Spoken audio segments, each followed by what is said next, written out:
So a couple months back, there was a lot of commotion in the Persona 5 or just Persona department in general. We had the announcement of the Persona Live happening in April 2019. We had a couple domain registrations, P5R, P5B, P5M, P5S. And if you fast forward to last Friday,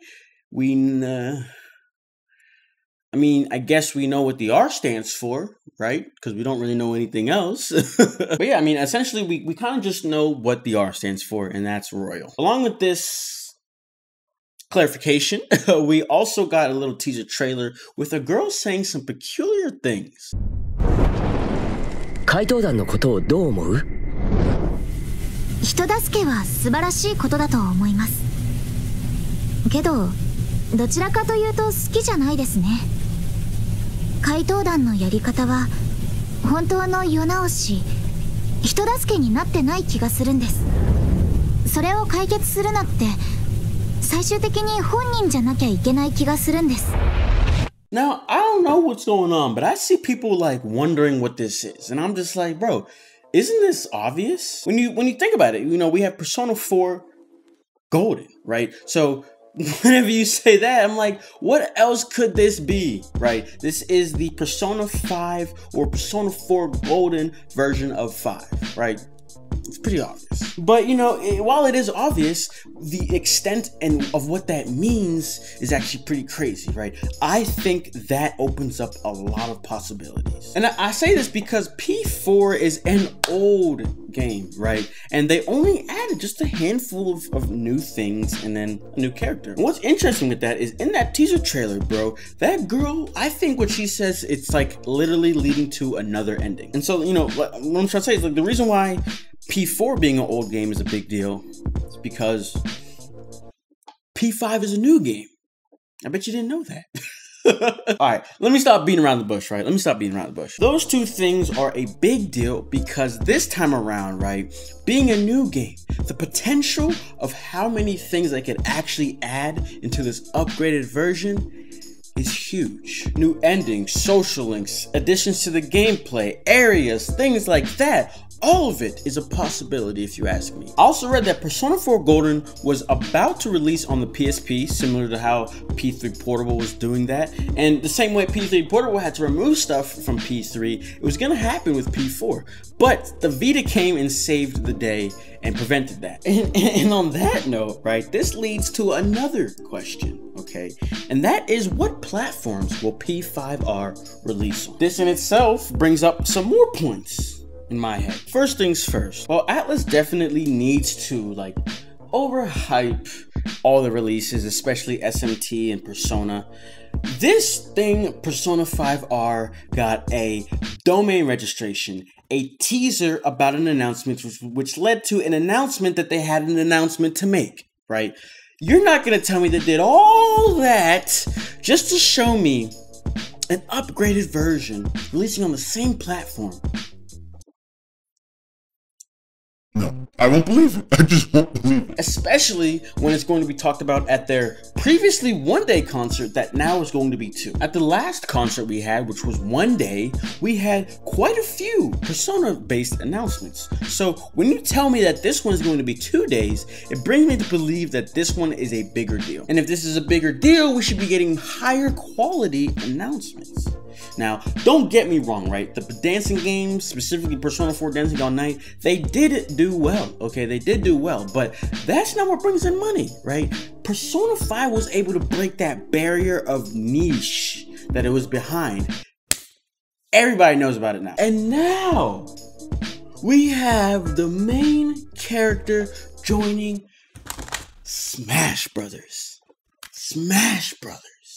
I think y'all know where I'm going with this. I think y'all know. Along with the P5R domain registration, they had also seen a P5B, M, and S. Now, a big point here is that P5R domain registration was actually from 2017, and then it only just got put on the servers for Atlus in 2018. This confirms that the P5R announcement, obviously, will be the first one in line, and the other ones will follow. If you ask me, that sounds perfect for this 2-day live concert. You give us P5R because we don't even know what that is in itself, so that's already a surprise.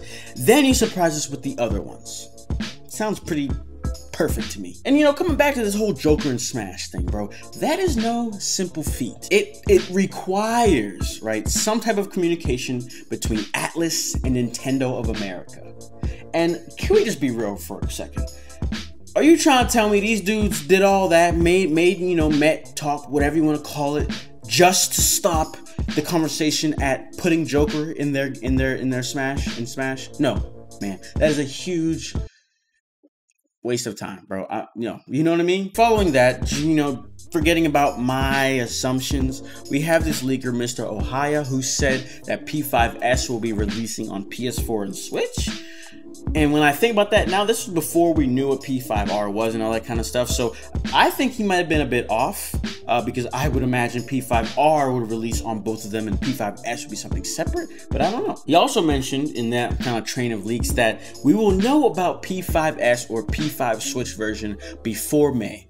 And honestly, that lines up with P5 or the Persona Live concert because that's happening April 25th into 24th into 25th. Again, the previous live events, which was one day, had multiple reveals. So this one that's 2 day can only mean, if you ask me, the Switch announcement. And of course, maybe we'll hear about the BM stuff as well. I don't know. But I think one thing is for sure, ladies and gentlemen, and that is that P5 Royal is no doubt, without a doubt, a PS4 and Switch release. It only makes sense, right? You know, you're adding Joker to Smash. Joker, if you don't have a PS4, if you're only a Switch person, you don't even know who the hell that is, right? So it only makes sense. And the idea of bringing updated not old releases, but like a year ago release onto the Switch is not foreign, right? We have Dragon Quest XI, which is not only releasing an updated version of Dragon Quest XI, but it's adding features that are not available on any other system. It's crazy. If you ask me to guess what all of these, the S, B, and M are, bro, I have no idea because there's just too many of them, right? I feel like the B and M, if we say that the S is Switch, could potentially be something like the way Pokemon is, where you have multiple versions, but I don't know what is the S, what is the R, if the R is gonna go to Switch and PS4, you know what I'm saying? Like, it's just kind of messed up. But one thing is for sure, we're gonna be hearing about at least 50% of them in the live concert. And I think the last thing I want to talk about to end up this video is the idea that Persona 5 Royal, bro, it really needs to release either the end of this year or else it's going to be it should be a P5 release, right? Because the PS4 generation is ending, right? It's getting dangerous to even release games. Not even dangerous because not everyone's going to upgrade, but it just makes more sense to either make it cross-gen or release it on the newer system, right? It gives people an incentive to buy it and, you know, all that good stuff. So, I mean, all in all, I think it's going to be releasing at the tail end of 2019. It only makes sense being that they started on this probably right after Persona 5 was finished, so it would make sense for it to be finally released by the end of this year, right? So other than that though, I want to know what you guys think, right? What do you guys think on just everything in general? I have a few points that I know for a fact are true. It's coming to Switch. P5 Royal is going to be big. That's it. Other than that, let me know what you guys think. So that's all I got for you today. Be sure to like, subscribe, follow me on social media. I'm telling y'all missing out. Y'all missing out. But other than that, that's all I got to say. So I'll see you all in the next video. Peace.